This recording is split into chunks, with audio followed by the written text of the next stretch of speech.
حضرت عبداللہ ابن عمر رضی اللہ تعالیٰ عنہ صحرا کے اندر سفر کر رہے ہیں، ان کا غلام نافع بھی ساتھ ہے۔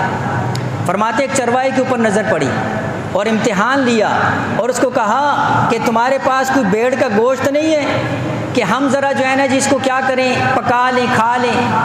تو اس نے کیا کہا؟ اس نے کہا کہ بھائی بات یہ ہے لیس ہاؤنا ربھا، یہاں مالک موجود نہیں۔ کہا کیا ہوا مالک نہیں؟ امتحان لے رہے تھے۔ اس کو کہنا کسی بیڑیے نے کھا لیے۔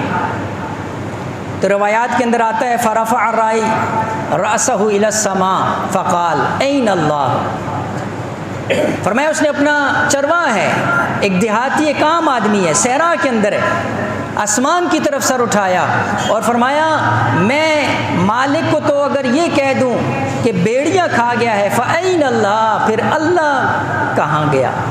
اللہ تو دیکھ رہے نا۔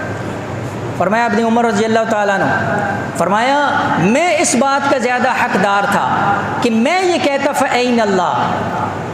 اس کے بعد عبداللہ ابن عمر رضی اللہ تعالیٰ عنہ نے اس غلام کو بھی خریدا، بکریوں کے ریوڑ کو بھی خریدا، غلام کو آزاد کیا، بکریوں کا ریوڑ اس کے حوالے کر دیا، اور اس کا نتیجہ علماء نے یہ لکھا ایک بیڑ کے گوشت کو جو بندہ قادر نہیں ہے اور وہ کہہ رہا ہے کہ مالک نہیں ہے آپ کو نہیں دے سکتا ہوں، اور جب اس نے اللہ کی رضا کو سامنے رکھا، اللہ کے خوف کو سامنے رکھا، اللہ کے ڈر کی وجہ سے یہ کام نہیں کیا، اللہ نے اسی کو آزادی بھی عطا فرما دی اور ساری بیڑیں دنیا کے اندر بھی عطا فرما دی۔